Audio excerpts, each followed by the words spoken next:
Today we're diving into the striking similarities between two games separated by over 2 decades, Final Fantasy X and the brand new Clair Obscur Expedition 33.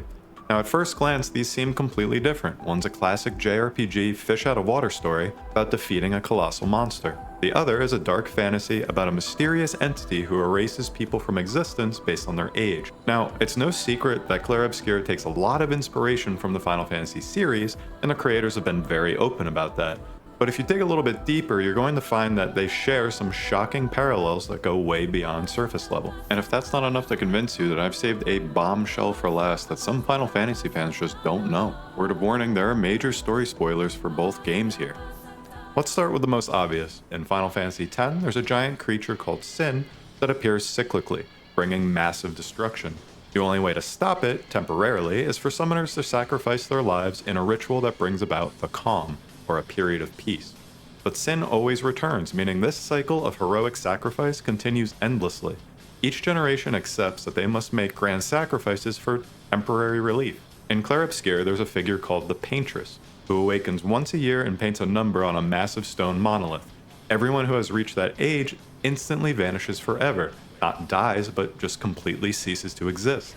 This year it's 33, next year it'll be 32. The countdown is relentless and absolute. Both cycles are maintained by grieving figures trying to protect what they love. Yu Yevon maintains Sin's cycle to preserve his destroyed city's dream version.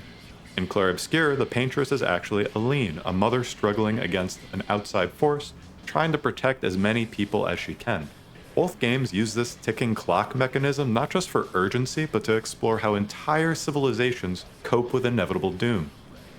Journeys and lies. Both games follow a typical journey structure, but both have a crazy twist. FF10 follows Yuna, a young summoner on her pilgrimage to defeat Sin.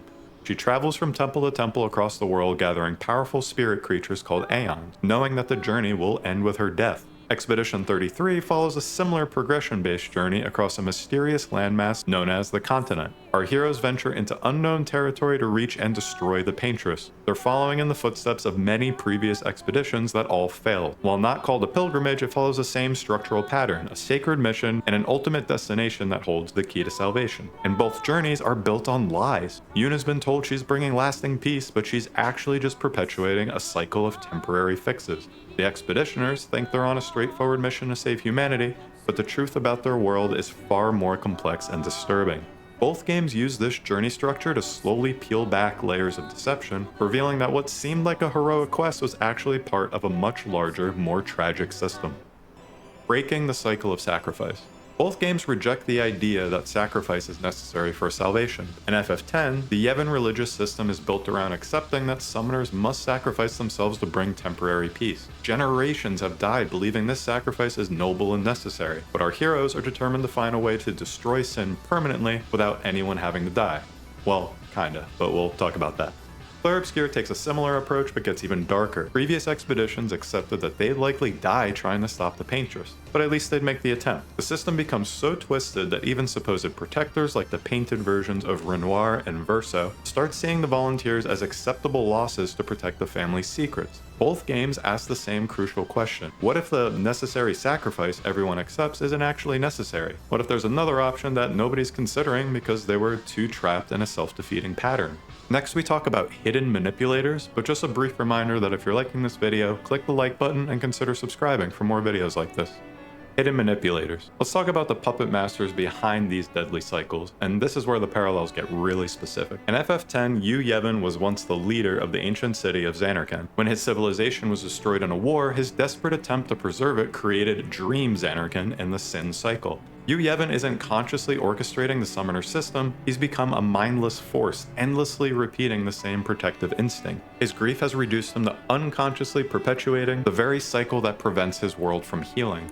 Clair Obscur reveals a strikingly parallel manipulator in the painted version of Renoir. Like Yu Yevon, he operates from the shadows, manipulating the expedition cycles to protect what he's trying to preserve, the painted world and his family. Painted Renoir has become obsessed with maintaining the canvas reality, orchestrating the deaths of expedition after expedition to keep his artificial world intact.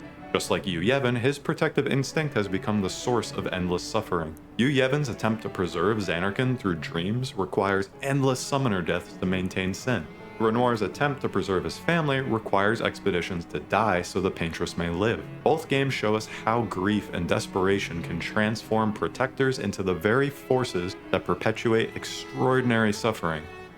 Character archetypes. The character similarities between these games are wild once you start looking for them. First, we have the mysterious mentor. Orin from FF10 and Verso from Clair Obscur are practically the same archetype. Both are enigmatic figures with unnaturally long lives who join the party with hidden agendas. And they're both technically dead. Orin is an unsent, someone who died but refused to pass on because he had unfinished business. Verso is a painted representation of the real Verso who's already died. Both serve as the experienced guide who knows more that they're letting on, and both carry guilt over violence in their past. Then we have the shifting protagonists. Both games shift their main character focus as the story unfolds. FF10 initially seems like it's about Titus, the outsider fish out of water, but as the game moves on, it starts to become more about Yuna's story of pilgrimage and sacrifice. Clair Obscur starts with Gustave leading the expedition, but after his death, the narrative shifts to Verso, and eventually it becomes shared with Maëlle once hidden identities are revealed. Then there's the Outsiders. Both games feature parties where most members are from one world, with one character who doesn't understand their true nature. In FF10, Titus is from a dream version of a destroyed city. In Clair Obscur, Maëlle is from the real world but doesn't realize this because her memories have been sealed. The Family Tragedy Foundation. Both games are built on a foundational tragedy and generational trauma. In FF10, we have the tragedy of three friends: Jecht, Titus's father, Braska, Yuna's father, and Orin.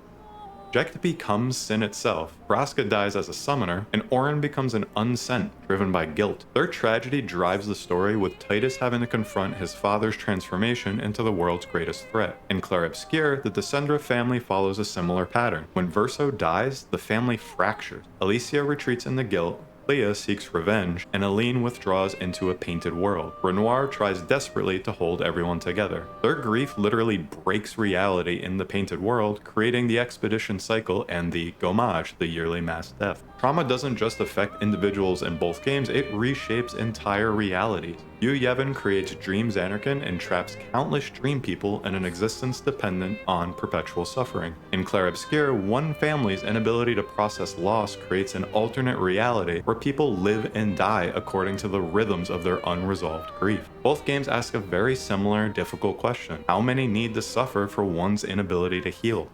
Found family dynamics. The found family concept is nothing new to RPGs. It exists across hundreds of games. Both of these games center around groups of strangers who become each other's chosen family. Their relationships develop through shared hardship and knowing their time together is limited. Expedition 33's core group bonds through their shared fate and determination to save their world. But there's a tragic irony. Maëlle's relationships are all built on a lie. She's experiencing genuine love and friendship, but it's all constructed because she's actually Alicia in the real world. Just like how Titus's relationships are real even though he's technically a dream. The devastating cost of victory. Both stories break your heart in the same way. Winning means choosing which world gets to exist. FF10's victory requires erasing the Dream City and everyone in it, including Titus. Yuna saves her world but loses the person she fell in love with. In Clair Obscur, Verso realizes that saving the real world means erasing the painted world and everyone in it, including himself. Maëlle discovers she's not from this world and has to choose between returning to a life she doesn't remember or staying in a fabricated world with people she genuinely loves. Both games make us grapple with mass erasure, though in different ways. FF10 makes us complicit witnesses to Titus and his world's erasure, while Clair Obscur forces us to actively choose to erase one reality for another. Both leave us wrestling with the same uncomfortable question: what's the moral cost when saving one world means erasing another filled with conscious beings?